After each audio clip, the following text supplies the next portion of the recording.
ಈಗ ನಾನು SIR ಫಾರ್ಮ್ನ ಹೇಗೆ ತುಂಬೋದು ಅಂತ ಹೇಳ್ತೀನಿ. ಮೊದಲನೇದಾಗಿ ಇಲ್ಲೆಲ್ಲ ಅವರು ಮೊದಲೇ ಕೊಟ್ಟಿರ್ತಾರೆ, ಮತದಾರರ ಹೆಸರು ಏನು ಕೊಟ್ಟಿದ್ದಾರೆ ಅದನ್ನು ಇಲ್ಲಿ ಕೆಳಗಡೆ ತುಂಬಬೇಕಾಗುತ್ತೆ. ನೆಕ್ಸ್ಟು ಇಲ್ಲಿ ಮತದಾರರ ಭಾವಚಿತ್ರ ಗುರುತಿನ ಚೀಟಿ ಸಂಖ್ಯೆ ಇಲ್ಲಿ ಕೊಟ್ಟಿರ್ತಾರೆ, ಹಾಗೆ ಕ್ರಮ ಸಂಖ್ಯೆ ಭಾಗ್ಯ ಸಂಖ್ಯೆ ಕೂಡ ಇಲ್ಲಿ ಕೊಟ್ಟಿರ್ತಾರೆ. ಇದು ಸ್ಕ್ಯಾನ್ ಮಾಡೋದು. ನೆಕ್ಸ್ಟ್ ಅವ್ರದ್ದು ಭಾವಚಿತ್ರ, ಇದು ನಿಮಗೆ ಫೋಟೋ ನಿಮಗೆ ಬೇಡ ಅಂತಂದರೆ ಮತ್ತು ನೀವು ಇಲ್ಲಿ ಬೇರೆ ಫೋಟೋನ ನೀವು ಪೇಸ್ಟ್ ಮಾಡ್ಕೋಬಹುದು. ಈ ಕಡೆ ಸೈಡು 2002ನೇ ಇಸ್ವಿಗಿಂತ ಮುಂಚೆ ಇರೋರು ಈ ಕಡೆ ತುಂಬಬೇಕಾಗುತ್ತೆ. 2002ನೇ ಇಸ್ವಿ ನಂತರ ಏನಾದರೂ ನಿಮಗೆ ಎಲೆಕ್ಷನ್ ಕಾರ್ಡ್ ಇತ್ತಂದರೆ ಅದು ಅವರು ಈ ಕಡೆ ತುಂಬಬೇಕಾಗುತ್ತೆ. ಇಲ್ಲಿ ಮತದಾರರ ಹೆಸರು ಇಲ್ಲಿ ಕೊಟ್ಟಿರ್ತಾರೆ, ಅದನ್ನೇ ಇಲ್ಲಿ ನಾವು ತುಂಬಬೇಕಾಗುತ್ತೆ. ನೆಕ್ಸ್ಟ್ ಮತದಾರರ ಭಾವಚಿತ್ರ ಗುರುತಿನ ಚೀಟಿ ಸಂಖ್ಯೆ ಕೂಡ ಇಲ್ಲಿ ನಮಗೆ ಲಭ್ಯ ಇದ್ದಲ್ಲಿ ನಾವಿಲ್ಲಿ ತುಂಬಬೇಕು. ಸಂಬಂಧಿ ಹೆಸರು ಅಂತ ಅವ್ರ ಹೆಸರು ಬರೀಬೇಕು. ಅವ್ರು ಹೆಂಗೆ ಸಂಬಂಧ ಆಗ್ತಾರೆ, ಅವರು ಮಗ. ಆಮೇಲೆ ಜಿಲ್ಲೆ ಬಾಗಲಕೋಟೆ ಅಂತ ಬರೆದಿದ್ದೀವಿ. ರಾಜ್ಯ ಕರ್ನಾಟಕ.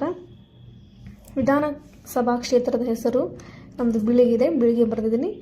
ಹಾಗೆ ಇಲ್ಲಿ ವಿಧಾನ ಸಭೆದ ಸಂಖ್ಯೆ ನೀವು ಇಲ್ಲಿ ಬರೀಬೇಕಾಗುತ್ತೆ ನಿಮಗೆ ಗೊತ್ತಿದ್ದರೆ. ಆಮೇಲೆ ಅದರ ಹೆಸರು ಬರೀಬೇಕು. ನೆಕ್ಸ್ಟು ಭಾಗ ಸಂಖ್ಯೆ ಇಲ್ಲಿ ಕೊಟ್ಟಿರ್ತಾರೆ, ಅದನ್ನು ಭಾಗ ಸಂಖ್ಯೆ ಕೂಡ ಇಲ್ಲಿ ನಾವು ಬರೀಬೇಕು. ನೆಕ್ಸ್ಟು ಕ್ರಮ ಸಂಖ್ಯೆ 530 ಅದನ್ನು ಇಲ್ಲಿ ಬರೀಬೇಕು. ಹಾಗೆ ನೆಕ್ಸ್ಟು ಜನ್ಮ ದಿನಾಂಕ, ಆಧಾರ್ ಸಂಖ್ಯೆ, ಅವ್ರ ಮೊಬೈಲ್ ನಂಬರು, ಹಾಗೆ ಅವರ ತಂದೆ ಹೆಸರು ಬರೀಬೇಕು. ಅವ್ರ ತಂದೆದ್ದು ಏನಾದರೂ ಎಲೆಕ್ಷನ್ ಕಾರ್ಡ್ ಇದ್ದರೆ ಆಧಾರ್ ನಂಬರ್ ಇಲ್ಲಿ ಬರೀಬೇಕಾಗುತ್ತೆ.